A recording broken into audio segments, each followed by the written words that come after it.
Hello दोस्तों, welcome back to my YouTube channel. आज हम लोग साइकोलॉजी का एक टॉपिक थिंकिंग पढ़ने वाले हैं। तो इसको नोट्स के थ्रू बहुत ही इजी तरीके से समझते हैं। चलिए देखते हैं। तो थिंकिंग क्या होता है? थिंकिंग मतलब होता है सोचना, यानी कि हम लोग किसी भी चीज़ को सोचते हैं उसको क्या बोलते हैं? हम लोग थिंकिंग बोलते हैं। चलिए डेफिनेशन देखते हैं इसका। Thinking is a behaviour which is often in implicit and hidden and in which symbols, images, ideas and concept are ordinarily employed. तो थिंकिंग क्या होता है? थिंकिंग एक बिहेवियर होता है जो क्या होता है, इम्प्लिसिट होता है और हिडन होता है। मतलब कि थिंकिंग क्या होता है? एक बिहेवियर होता है जिसमें जो कि क्या होता है, हिडन होता है। यानी कि जो भी हम लोग सोचते हैं वो क्या होता है, दूसरा कोई नहीं सोच सकता। हम लोग क्या सोच रहे हैं वो कोई दूसरा नहीं जान सकता, नहीं देख पाता है। तो क्या होता है कि ये जो है एक बिहेवियर है जो कि क्या है, हिडन है। इन which symbols are ordinarily employed. मतलब क्या होता है, इसमें सिम्बल्स यूज़ होता है। सिम्बल्स मतलब कि जब हम लोग कुछ चीज़ को सोचते हैं तो क्या कुछ हम लोगों के दिमाग में कुछ सिंबल्स आता है, कुछ इमेजेस आता है। हम लोग कुछ भी सोचेंगे तो ऐसा तो नहीं कि पूरा ब्लर ब्लर दिखता है। क्या होता है, कुछ ना कुछ हमारे दिमाग में चलता रहता है, कुछ इमेज, कुछ पिक्चर्स। तो इसी को हम लोग क्या बोल रहे हैं कि थिंकिंग जो है एक बिहेवियर है जो कि हिडन होता है, जिसमें हम लोग सिंबल्स का, इमेजेस का, आइडिया एंड कॉन्सेप्ट का यूज़ करते हैं। ठीक है। जो दूसरा डेफिनेशन है वो क्या बोल रहा है? Thinking is a problem solving process in which we use ideas and symbols in place of over activity. तो क्या बोला जा रहा है कि थिंकिंग जो है वो एक प्रॉब्लम सॉल्विंग प्रोसेस, यानी कि ये एक प्रोसेस है जिसमें हम लोग क्या करते हैं, प्रॉब्लम को सॉल्व करते हैं। और हम लोग क्या यूज़ करते हैं उसमें, आइडियाज़ एंड सिंबल्स को यूज़ करते हैं इन प्लेस ऑफ ओवर एक्टिविटी। यानी हम लोग कोई काम करने के अलावा के बजाय क्या करते हैं, हम लोग अपने दिमाग का यूज़ करते हैं, सिंबल्स एंड आइडिया के थ्रू सोचने का कोशिश करते हैं। उसको हम लोग क्या बोलेंगे, थिंकिंग बोलते हैं। ठीक है। टाइप्स ऑफ थिंकिंग, ऐसे तो बहुत सारे टाइप होते हैं थिंकिंग के, पर मेनली क्या है, दो टाइप होते हैं, control thinking and free thinking. जो कंट्रोल थिंकिंग होता है वो क्या होता है, वो हमारे कंट्रोल में होता है, हम लोग क्या सोच रहे हैं। देखते हैं इसको। In controlled thinking the process of thinking is controlled and regulated. Thoughts keep in close touch with reality and directed towards the achievement of a specific goal. Reasoning, problem solving, creativity, thinking are the example of control thinking. तो क्या बोला जा रहा है इसमें कि control thinking वैसा thinking है, वो प्रोसेस ऑफ थिंकिंग है जिसमें जो हमारा थिंकिंग होता है वो क्या होता है, कंट्रोल होता है। कंट्रोल करने का मतलब क्या होता है कि हमारे जो भी थॉट होते हैं, जो हमारा जो थिंकिंग होता है वो क्या होता है, हम रियलिटी से मिलता जुलता होता है। ऐसा नहीं है कि हम लोग बोल दें कि अरे हम तो कल राजा बन जाएंगे, अरे हम कल प्रधानमंत्री बन जाएंगे, हम लोग देखो देखो हम उड़ रहे हैं, ऐसा तरह का सोच नहीं होना चाहिए। ठीक है। तो ये क्या होना चाहिए, एक कंट्रोल थॉट, जो हम रियलिटी में रह करके सोच रहे हैं। ठीक है। तो क्या होगा, इसको हम लोग क्या बोलते हैं, कंट्रोल थिंकिंग। कंट्रोल थिंकिंग में क्या क्या आता है, रीजनिंग आता है, प्रॉब्लम सॉल्विंग आता है एंड क्रिएटिविटी थिंकिंग आता है। तो सबसे पहले हम लोग रीजनिंग के बारे में पढ़ेंगे। ठीक है। तो रीजनिंग क्या होता है, it is one of the method of finding solution to a problem. यानी कि ये क्या है, एक मेथड है जिसके द्वारा हम लोग क्या करते हैं, प्रॉब्लम के सॉल्यूशन को फाइंड करते हैं। डेफिनेशन क्या हुआ, reasoning is a step wise thinking with a purpose और गोल इन माइंड। यानी कि रीजनिंग जो है ये एक स्टेप वाइज थिंकिंग है। क्या है, हम लोग एक स्टेप वाइज हम लोग क्या करते, सोचते हैं, किसकी वजह से, विथ अ पर्पस। हमारे दिमाग में क्या है, एक पर्पस है, गोल है कि हाँ हम लोगों को इस प्रॉब्लम का क्या करना है, सॉल्यूशन ढूंढना है। उसको हम लोग क्या बोलेंगे, रीजनिंग बोलेंगे। अब देखते हैं जो रीजनिंग होता है ये फर्दर दो पार्ट में डिवाइडेड है। एक होता है इंड्यूसिव रीजनिंग और एक होता है डिडक्टिव रीजनिंग। अब जो इंड्यूसिव रीजनिंग होता है वो क्या होता है, it involve moving from a specific fact और ऑब्जर्वेशन टू जनरल प्रिंसिपल। यानी क्या होता है, जो इंड्यूसिव रीजनिंग होता है वो स्पेसिफिक फैक्ट से कहाँ जाता है, जनरल प्रिंसिपल के पास के थ्रू जाता है। जैसे हमारे क्लास में क्या होता है, जैसे बहुत सारे बच्चे एक क्लास में, सबसे पूछा गया, एक एक बच्चे से पूछा गया क्या कि तुमको शिमला जाना है या फिर केदारनाथ जाना है। तो सब लोगों ने क्या बोला, एक एक बच्चे से पूछा गया उठा कर, तो सारे बच्चे ने क्या बोला कि मुझे केदारनाथ जाना है। तो क्या हो गया कि एक एक बच्चे से जब पूछा गया तो वो क्या हो जाता है, हमारा स्पेसिफिक हो गया। यानी कि एक स्पेसिफिक बच्चे से पूछा गया, लेकिन क्या हो गया, जनरल क्या हो गया कि सारे बच्चे को केदारनाथ जाना है, तो वो क्या हो गया, हमारा जनरल प्रिंसिपल हो गया। एग्जाम्पल में क्या दिया हुआ, iron, water and air all expand when heated, यानी कि हम लोगों को पता है कि जो आयरन होता है, वाटर होता है और एयर होता है, जो जब हम लोग उसको हीट करेंगे तो क्या होगा, वो फैल जाएगा, एक्सपेंड कर जाएगा। Therefore it is generalize that all type of matter, solid, liquid और gas expand when the heated. क्यों ऐसा होता है, क्योंकि हमें पता है कि मैटर जो होता है, चाहे कोई भी हो, सॉलिड हो, लिक्विड हो या फिर गैस हो, वो क्या होता है, हीट करने पे एक्सपेंड हो जाता है। यानी कि ये क्या हो गया, आयरन, वाटर, एयर क्या हो गया, स्पेसिफिक प्रिंसिपल हो गया, स्पेसिफिक फैक्ट हो गया। और इसका जो जनरल प्रिंसिपल है वो क्या है कि ये मैटर है, और हम लोगों को पता है कि मैटर क्या करता है, एक्सपेंड होता है हीट होने पे। ठीक है, तो ये क्या हो गया आपका इंडक्टिव रीजनिंग। अब आता है क्या, डिडक्टिव रीजनिंग। डिडक्टिव रीजनिंग में होता है क्या कि it involves moving from general principle to specific situation, यानी कि अब जो जनरल प्रिंसिपल था अब वो कहाँ से जाएगा, स्पेसिफिक सिचुएशन तक जाएगा। जनरल प्रिंसिपल से स्पेसिफिक सिचुएशन, यानी कि जैसे कि एग्जाम्पल दिया हुआ है यहाँ पे कि हमें पता है कि मैटर जो है वो क्या करता है, एक्सपेंड करता है। ठीक है, मैटर क्या करेगा, एक्सपेंड करेगा, चाहे वो कोई भी फॉर्म का मैटर हो, सॉलिड हो, लिक्विड हो, गैस हो, कुछ भी हो। ठीक है, तो हमें क्या पता है कि मैटर एक्सपेंड करेगा। Then deducing is that iron expand when heated is an application of deductive reasoning. ठीक है, तो हम लोग को पता है कि जो मैटर है वो क्या करेगा, एक्सपेंड करेगा। अब अगर हमसे पूछे कोई कि आयरन को अगर हम लोग हीट करेंगे तो क्या वो क्या होगा, एक्सपेंड करेगा या फिर कंस्ट्रक्ट करेगा, तो हम लोग क्या बोलेंगे, एक्सपेंड करेगा। क्यों, क्योंकि जो आयरन है वो एक मैटर है, और मैटर जो है वो क्या करता है, एक्सपेंड करता है। यानी कि ये क्या हो गया, जनरल प्रिंसिपल से स्पेसिफिक सिचुएशन की तरफ जा रहा है। ठीक है, यानी जनरल क्या हो गया, मैटर, और स्पेसिफिक क्या हो गया, आयरन। ठीक है, अब आता है क्या, प्रॉब्लम सॉल्विंग। यानी कि क्या था कि हम यहाँ पे हम लोगों को रीजनिंग पढ़ना था, प्रॉब्लम सॉल्विंग था और क्रिएटिव थिंकिंग था। तो रीजनिंग हम लोगों का कंप्लीट हो गया। अब क्या आता है, प्रॉब्लम सॉल्विंग। अब देखते हैं प्रॉब्लम सॉल्विंग क्या होता है। It is a deliberate and serious act involves the use of some scientific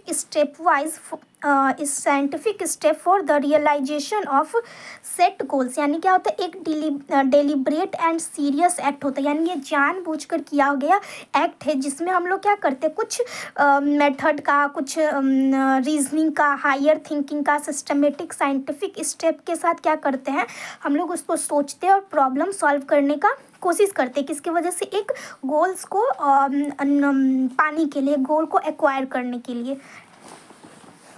इसका डेफिनेशन देखते हैं तो क्या होता है, it is a process of overcoming difficulties that appear to interfere with the attainment of a goal. यानी क्या होता है, ये एक प्रोसेस है जिसमें हम लोग क्या करते हैं कि हम प्रॉब्लम सॉल्विंग क्या एक प्रोसेस है जो हम लोग यूज़ करते हैं टू ओवरकमिंग द डिफ़िकल्टी। हम लोग क्या, जो भी हमारे सामने प्रॉब्लम है, डिफ़िकल्टी है, देखिए हम लोग प्रॉब्लम सॉल्विंग कब करते हैं, जब प्रॉब्लम आता है। तो वही है कि ये प्रॉब्लम जो सॉल्विंग है वो क्या एक प्रोसेस है जिसमें हम लोग प्रॉब्लम से ओवरकम करने का, डिफ़िकल्टी से ओवरकम करने का कोशिश करते हैं। अब जो है प्रॉब्लम सॉल्विंग प्रोसेस में कुछ प्रोसेस होता है, मतलब स्टेप होता है। तो चलिए अब स्टेप देखते हैं। जो सबसे पहला स्टेप है वो क्या है, प्रॉब्लम अवेयरनेस। तो क्या होता है कि अगर हम लोगों को कोई प्रॉब्लम को सॉल्व करना, अगर हम लोग उसके बारे में अवेयर रहेंगे कि हाँ हमारे सामने प्रॉब्लम है तो है क्या, आखिर हमें समझ ही में नहीं आ रहा है कि क्या है, तो उसका सॉल्यूशन कभी ढूंढ नहीं पाएंगे, प्रॉब्लम को सॉल्व नहीं कर पाएंगे। तो सबसे पहले क्या होना चाहिए, हमें अवेयर होना चाहिए। तो individual become aware of difficulty और प्रॉब्लम। तो क्या होता है इसमें, इंडिविजुअल जो है वो अवेयर होता है कि प्रॉब्लम है क्या आखिर। इसका ऑब्जेक्टिव क्या है, recognize the existence of a problem that required a solution. यानी कि हमें एग्जिस्टेंस ऑफ अ प्रॉब्लम, यानी कि प्रॉब्लम है क्या, वो क्या है, उसका नेचर क्या है, उसको पहले क्या करना है, हमें रिकॉग्नाइज करना है ताकि हम लोग क्या कर सके, सॉल्यूशन ढूंढ पाएँ। अब जो सेकंड है वो क्या है, प्रॉब्लम अंडरस्टैंडिंग। अब हम लोगों को पता चल गया कि प्रॉब्लम है क्या, ठीक है, लेकिन अब उसको हम लोग समझने का कोशिश कर रहे हैं कि वो प्रॉब्लम जो है वो क्या है, वो क्या प्रॉब्लम, जो प्रॉब्लम है वो किसकी वजह से है, कैसे है, उसको हम लोग कैसे सॉल्व करेंगे, ये सब क्या करेंगे, हम लोग आइडेंटिफाई एंड एनालाइज करेंगे प्रॉब्लम को। ठीक है, इसका ऑब्जेक्टिव क्या होगा कि ताकि हम लोग क्या कर पाए, clearly articulate the nature of problem. यानी कि हम लोग प्रॉब्लम के नेचर को जान पाए, प्रॉब्लम कैसे आया, कहाँ से आया, कैसे, इसका नेचर क्या है, कैसे हमारे वे में एक क्या बोल सकते हैं, ऑब्स्टिकल बनता है, क्या कैसे हमारे जो गोल है उसको पहुंचने में हम लोगों को रोकने का कोशिश करता है, ये सब हम लोग क्या करेंगे, जानने का कोशिश करेंगे। अब जो थर्ड है वो क्या, collection of relevant information, gather information from various sources such as experienced individual, literature and personal experience. तो क्या बोल रहा है इसमें कि अब हम लोगों को पता चल गया, हम लोग प्रॉब्लम से क्या हो गया, अवेयर हो गए। अब हम लोगों को प्रॉब्लम के बारे में अंडरस्टैंडिंग हो गया। अब थर्ड क्या है, हम लोग उसके बारे में जो भी रिलेवेंट इन्फॉर्मेशन है, रिलेवेंट मतलब कि उसके आसपास का जो भी हमारे काम का जो भी इन्फॉर्मेशन है प्रॉब्लम के बारे में, उसको क्या करेंगे हम लोग, गैदर करेंगे। कैसे कर सकते हैं, या तो कुछ एक्सपीरियंस्ड व्यक्तियों से, इंडिविजुअल से पूछेंगे, लिटरेचर, बुक, पर्सनल एक्सपीरियंस जो भी होता है उसके बारे में क्या करेंगे, पूरी तरह से इन्फॉर्मेशन को गैदर करेंगे। इसका ऑब्जेक्टिव क्या है, broaden the knowledge about the problem to facilitate inform decision making. यानी कि क्या होगा, जितना हमारा प्रॉब्लम्स से रिलेटेड जितना हमारे पास ज़्यादा नॉलेज होगा, हम लोग क्या कर पाएंगे, उसका सॉल्यूशन जो उतना अच्छा खोज पाएंगे। जैसे कि अगर एग्ज़ाम है, हमारा एग्ज़ाम है कुछ दिन बाद, तो हमें पता ही नहीं है कि क्वेश्चन क्या आने वाला, कहाँ से आने वाला, किस यूनिट में से ज़्यादा आएगा, किस यूनिट से कम आएगा, तो क्या होगा, हम थोड़ा पढ़ने में क्या होगा, डिफ़िकल्टी होगा, समझ ही में नहीं आएगा क्या पढ़े क्या नहीं पढ़े। तो क्या होगा कि तो अगर क्वेश्चन बैंक के थ्रू आप जाते हैं, या फिर अपने सीनियर से, या फिर मैम सर किसी से भी अगर आप पूछते हैं, तो क्या होता है, उन्हें उनसे एक्सपीरियंस्ड लोगों से, बुक से, लिटरेचर से, इससे क्या पता चलता है। वो लोग बताते हैं कि हाँ इस यूनिट से इतने क्वेश्चन आएंगे, इस यूनिट से इतने आएंगे, तो ये इतने नंबर के आएंगे, ये इतने इंपॉर्टेंट है, ये इतने नहीं इंपॉर्टेंट है। तो क्या होगा, ये ईजी हो जाएगा। और क्यों, क्योंकि आप जो है वो रिलेवेंट इन्फॉर्मेशन को क्या किए हैं, फाइंड आउट करके उसको जानने का कोशिश किया। ठीक है, तो वही बोला जा रहा है कि हम लोगों को रिलेवेंट इन्फॉर्मेशन को क्या करना, कलेक्ट करना है सबसे पहले। फिर क्या है, formation of hypothesis for the possible solution.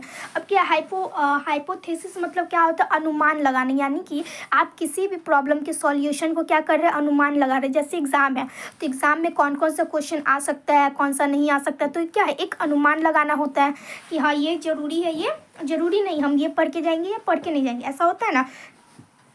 तो उसी को हम लोग क्या बोलते हैं, अनुमान लगाना। यानी कि क्या करेंगे हम लोग कि पॉसिबल सॉल्यूशन को फाइंड आउट करने का कोशिश करेंगे। सिलेक्शन ऑफ प्रॉपर सॉल्यूशन, अब क्या करेंगे कि हम लोग अनुमान लगा लिए सॉल्यूशन का, हाँ कि हम लोगों को ये पढ़ के जाना है।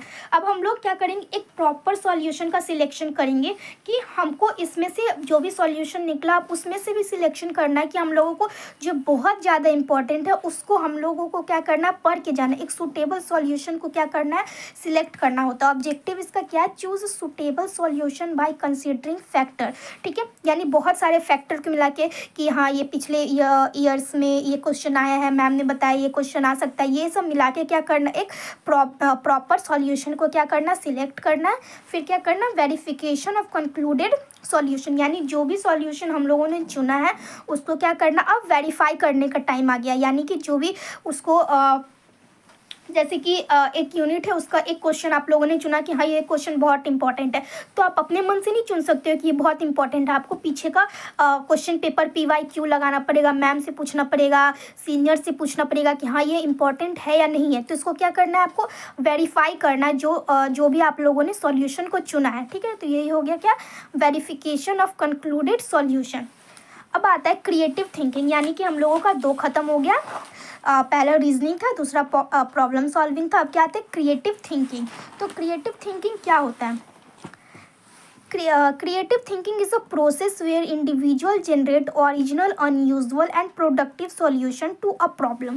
तो क्या होता है क्रिएटिव थिंकिंग, यानी हम लोग क्या बोलते हैं, क्रिएटिविटी किया, यानी कुछ नया ट्राई करना, कुछ नया बनाना, जो अनयूजुअल होना चाहिए, जो ओरिजिनल होना चाहिए, उसी को हम लोग क्या बोलते हैं, क्रिएटिव थिंकिंग बोलते हैं। जो क्या होना चाहिए, एक ओरिजिनल है, अनयूजुअल है एंड प्रोडक्टिव सॉल्यूशन है, उसको हम लोग क्या बोलेंगे, क्रिएटिव थिंकिंग बोलेंगे। अब आता है क्रिएटिव थिंकिंग का बहुत सारा स्टेजेस है। ठीक है, हम लोगों को 5 इसका स्टेजेस पढ़ना। सबसे पहला देखिए क्या होता है, प्रिपरेशन। अगर हम लोग कुछ भी थिंकिंग कर रहे हैं, कुछ भी बनाने का सोच रहे हैं, तो सबसे पहले हम लोगों को क्या चाहिए होगा, उसके बारे में अच्छी तरीके से प्रिपेयर करना पड़ेगा। ठीक है, जैसे कि हम लोग कुछ नया स्पीच देने का सोचते हैं, कुछ नया कपड़ा बनाने का सोचते हैं। ठीक है, तो क्या करते हैं हम लोग, सबसे पहले प्रिपेयर करते हैं उस सामान को, उस चीज़ को, जो भी होता है। जैसे स्पीच देना है तो किसी टॉपिक पे देना है तो आपको उसके बारे में फैक्ट पूरे कलेक्ट करने पड़ेंगे। उस चीज़ कैसे बोलना है, कैसे इंट्रोडक्शन है, कैसे ख़त्म करना है, तो वो सब क्या है आपको प्रिपेयर करना पड़ेगा। जो भी नेसेसरी फैक्ट होता है, मटेरियल होता है, वो सबको कलेक्ट करना है। फिर क्या होता है इंक्यूबेशन। इंक्यूबेशन मतलब क्या होता है कि सब कुछ जो भी प्रिपेयर करने के बाद अब जो भी आपके रास्ते में जो भी प्रॉब्लम है वो सबको क्या करना है, ख़त्म करना है।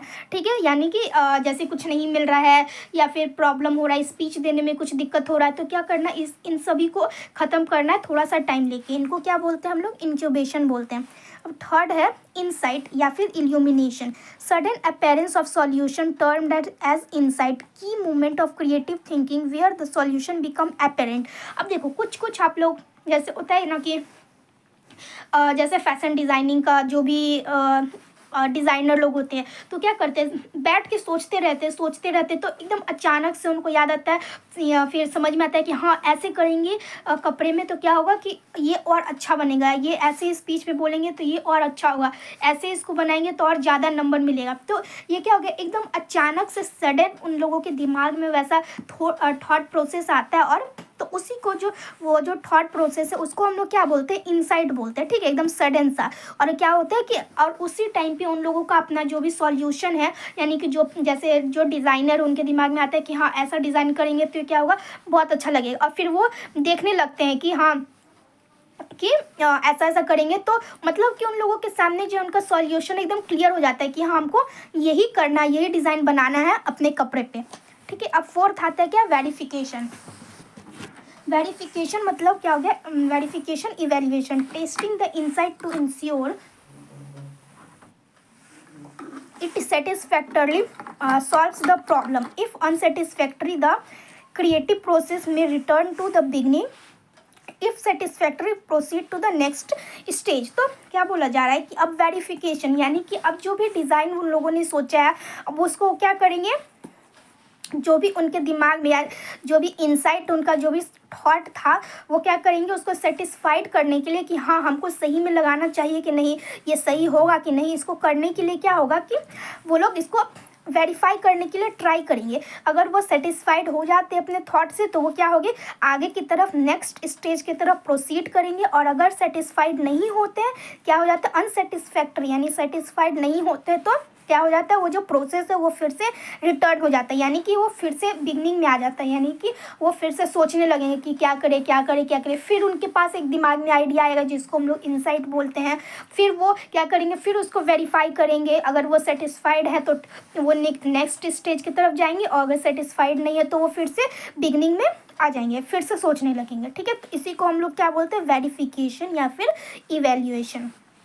अब आता है स्टेज 5। इसमें क्या करेंगे, मेकिंग मॉडिफिकेशन और रिवीजन टू द सॉल्यूशन। यानी कि अगर उनको कुछ भी ऐसा है जो उनको क्या करना, मॉडिफाई करना है अपने सॉल्यूशन में, यानी कि कुछ चेंजेस लाने हैं, तो क्या करेंगे, रिवीजन वाले स्टेज में वो लोग फिर से उसको ऊपर से नीचे तक देखेंगे। जैसे ड्रेस है तो ऊपर से नीचे तक देखेंगे, उसका सिलाई, उसका जो भी होता है वो सब क्या करेंगे, वो लोग फिर से रिवाइज करेंगे। और फिर से अगर उसमें कुछ चेंजेस लाने हैं डिज़ाइन में तो क्या करेंगे, वो लोग उसमें मॉडिफाई करेंगे उसको।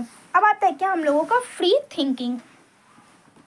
फ्री थिंकिंग देखिए जो ये था यहाँ पे, कंफ्यूजन ना हो उसके लिए हम बता देते हैं कि यहाँ पे ये था कंट्रोल थिंकिंग। कंट्रोल थिंकिंग का भी हम लोग पढ़ रहे थे। अब हम लोग पढ़ेंगे क्या, फ्री थिंकिंग के बारे में, यानी टाइप्स ऑफ थिंकिंग का जो सेकेंड पार्ट है वो। In free thinking thought process are allowed much greater freedom of action. तो क्या बोला जा रहा है इसमें कि जो फ्री थिंकिंग होता है उसमें जो थॉट प्रोसेस होता है वो अलाउ किया जाता है the greater freedom of action. यानी कि हम लोग जितना सोच सके, मतलब एकदम फ्रीली सोचते हैं। कुछ ऐसा नहीं कि ये नहीं हो सकता, ये हो सकता, हम लोग कैसे सोच सकते हैं ऐसा, ये सब नहीं। मतलब कुछ भी, हम कल राजा बन गए, हम कल उड़ने लग गए हैं, हम लोग हमारे पास जिन का चिराग आ गया, जो भी हम लोग सोचते हैं ऐसा जो कि पॉसिबल भी नहीं होता, उसको हम लोग क्या बोलते हैं, फ्री थिंकिंग बोलते हैं। इसमें इमेजिनेशन आ जाता है, डे ड्रीमिंग आ जाते हैं, यानी कि बैठे बैठे आराम से सोच रहे हैं कि हम पढ़े नहीं और एग्जाम में पास हो गए, अरे हम टॉप कर गए। तो ये सब क्या होता है, फ्री थिंकिंग होता है, यानी जितना भी सोच सको सोच लो। अब क्या आता है, लेवल ऑफ थिंकिंग। इसका फर्स्ट लेवल है क्या है, नॉलेज। यानी कि अगर हम लोग कुछ सोच रहे, किसी चीज़ के बारे में सोच रहे हैं, तो क्या करेंगे, उसके बारे में पहले नॉलेज को एक्वायर करेंगे। ठीक है, नॉलेज को एक्वायर करेंगे, कैसे कर सकते हैं इसका, जो नॉलेज का जो एक्वायर करेंगे हम लोग, उसमें आता है हम लोगों का जो कीवर्ड्स है ना, ये क्या है, हु, व्हाट, व्हेन, वेयर। यानी कि जो हमारा नॉलेज है, हु, व्हाट, व्हेन, ये सब जो क्वेश्चन हम लोग पूछेंगे, जब क्वेश्चन अराइज करेंगे तो क्या होगा, हमारा नॉलेज और बढ़ता है। ठीक है, अब लेवल जो 2 है वो क्या है, कंप्रीहेंशन। यानी कि हम लोग जो भी अपना नॉलेज को गेन किए हैं उसको क्या करेंगे, एक बार देखेंगे, उससे कंक्लूज़न निकालेंगे कि हमारा नॉलेज जो है वो क्या है, कितने हद तक हमारा नॉलेज सही है, हम लोगों को इस पे काम करना चाहिए कि नहीं। कुछ भी हो, जैसे कि हम लोग किसी भी फील्ड में जाना चाहते हैं तो हम लोग उसके बारे में क्या करेंगे, नॉलेज को निकालेंगे कि उस फील्ड में पैसा कितना है, और उस फील्ड में काम मिलेगा कि नहीं मिलेगा, कैसा है वहाँ पे एम्प्लॉयमेंट रेट कैसा है। तो ये सब हम लोग क्या करेंगे, पहले नॉलेज निकालेंगे। अब जो नॉलेज है उसके ऊपर काम करेंगे कि हाँ इसमें इतना पैसा है, ये है वो है, हम लोगों को जाना चाहिए कि नहीं जाना चाहिए, पहले सोचेंगे। ठीक है, अब क्या करेंगे, अप्लीकेशन, यानी कि यूज़ करेंगे। It deals with the application of learn knowledge to a new situation. यानी कि जैसे कि हम लोग सुई देना सीखे। ठीक है, तो सुई देना हम लोगों ने नॉलेज एक्वायर कर लिया। अब उसका जो एप्लीकेशन का टाइम है, हम लोग हॉस्पिटल में, क्लिनिक में जाके क्या करेंगे, उसको अप्लाई करेंगे। ठीक है, अब नए नए जगह पे जब अप्लाई करेंगे तो क्या होगा, हम लोग और ज़्यादा नॉलेज, टेक्निक, रूल्स, ये सब क्या करेंगे, फाइंड आउट कर सकते हैं। तो क्या हो गया, ये कंप्रीहेंशन हो गया। अब इसका एप्लीकेशन, यानी कि अब जो भी हम लोगों ने नॉलेज को गेन किया है वो उसको क्या करेंगे, हम लोग अप्लाई करना सीखेंगे। फोर्थ क्या है, फोर्थ है analysis. It consists of thinking about a whole in terms of its various parts, deals with the examine and breaking information into parts by identify motive and causes. ठीक है, तो इसमें क्या बोल रहा है कि